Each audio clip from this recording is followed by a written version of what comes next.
Valerie Wolford, Communications Manager for the City of Greene, and I'm pleased to be the host of this new series, Senior Living in Greene. This TV series is meant to share valuable information on programs, activities, living options, senior care, and other educational information pertinent to seniors and their families living in our community. In this first show, I'm pleased to welcome Margaret Scott from the Summit County Prosecutor's Office, who's here to share with us information about seniors and how they can stay safe at home and in their communities.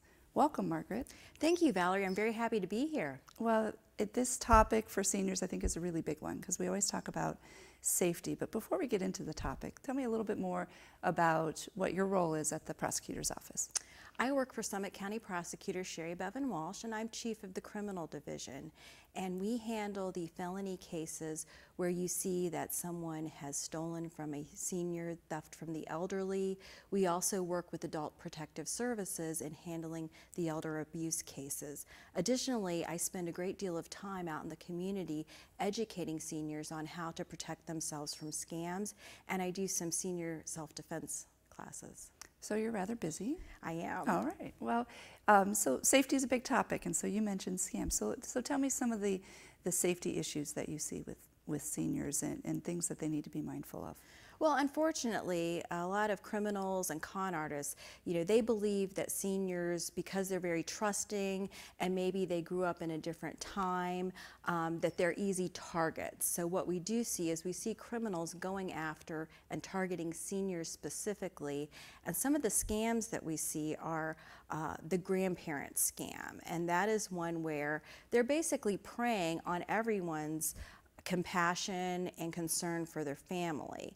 And how that scam would work is they receive a call indicating that a family member, most likely a grandchild, is in trouble. Right, I've heard about this one. This one's pretty prevalent, and I do quite a few speeches out in the community, and it is rare that I go to a speech where someone doesn't raise their hand that they themselves have received the phone call. Well, and it's it's scary. You receive it, and my grandchild is out of the country, and I'm sure they probably target at the time when kids are traveling, so that it's not unheard of, or their college-age grandchild, and they don't really know where they're at that time. So it's scary. So what other scams are you seeing? There's more than just that one, I know. There are. Unfortunately, there are several, Valerie. The other one that we see is the jury scam, where a caller indicates that the person has missed jury duty and a warrant has been issued for their arrest. And the only way to clear this up would be to pay your fine over the phone to avoid someone coming out to your home and arresting you. Yikes. I think that could happen to anybody at any age, not just seniors on that one. Absolutely. The thing is that I go out and I call these a senior safety speech or a senior scam, but the reality is, anyone can be affected by this. It's not, and no one should ever be embarrassed, because we see people of all ages that have fallen prey. These criminals are very, very clever. Right. Well, this is what they do to make money, and so they're very good at it.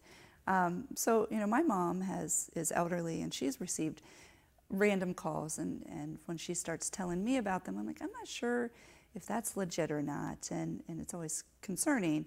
So as a family member or as a senior who may think that the call they just had wasn't appropriate, like maybe it was a scam, what should they do? The best thing to do would be to report it immediately. And there are various agencies. You could call your local law enforcement. You could call the Sheriff's Department and make a report. You could call the Summit County Consumer Affairs Office, or you could call the Attorney General's office. And they keep a database and gather this information, because most likely, if you receive one of these calls, you're not the only one. They are calling multiple people. So when they call to report this, what should they try to remember? Like, what are the key things that they want to know? If you have the number that it came from in your phone and are able to give that would be key. Was it a male or a female?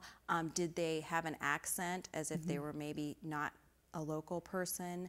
What did they say, and what types of information were they asking for?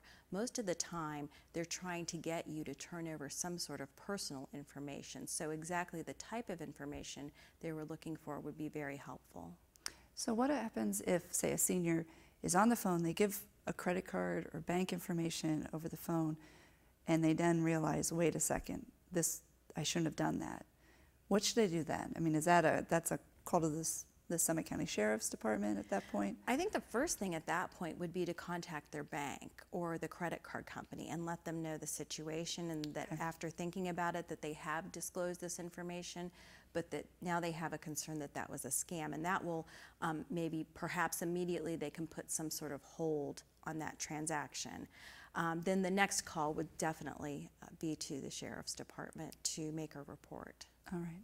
Well, this is some really great information, and like I said, it could happen to anyone of any age, but seniors maybe seem to be the ones that they target for reasons that I think people understand. You know, maybe they're home more, they're around, their emotional ties. I don't know. I know that it can happen to anyone, and I know it's happened to people of all ages. So. Switching gears, you brought something today, so we're going to switch because this is not about scams, but in a way it almost could be. And this here I have is a little medication disposal system that you brought, and it's really for prescription drugs.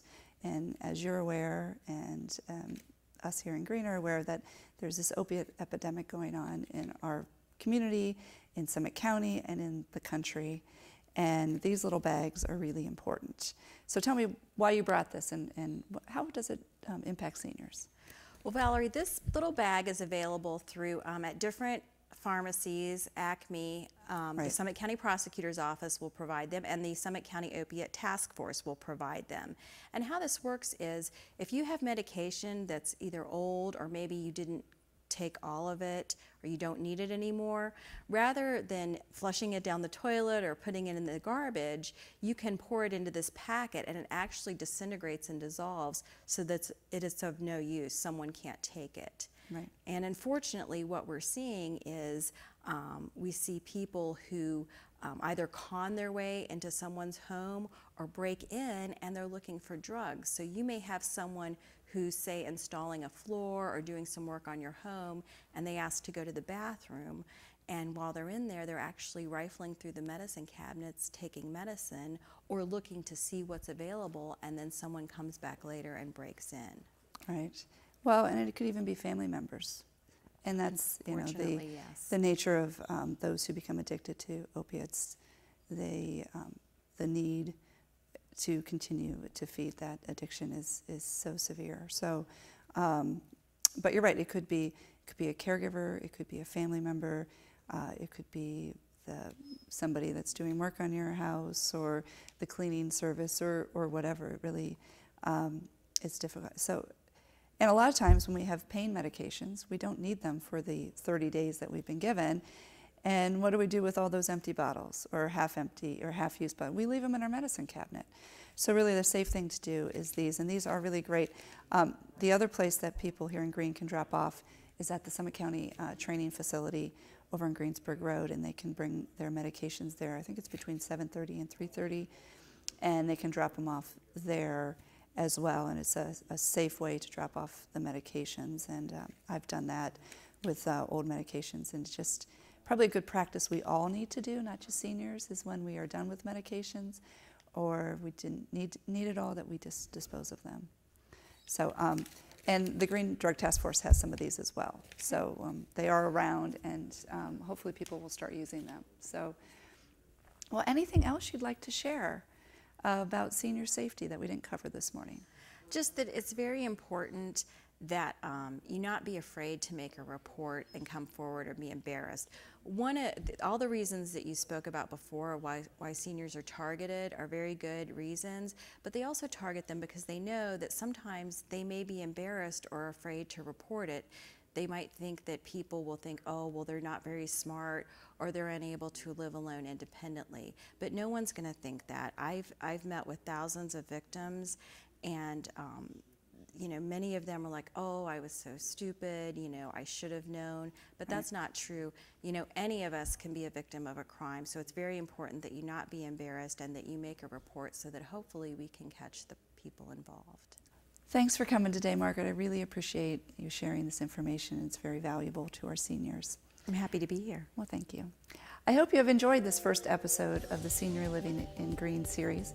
If you have any suggestions or ideas for future shows, please email me at communications@cityofgreen.org. I'm Valerie Wolford, and thank you for tuning in.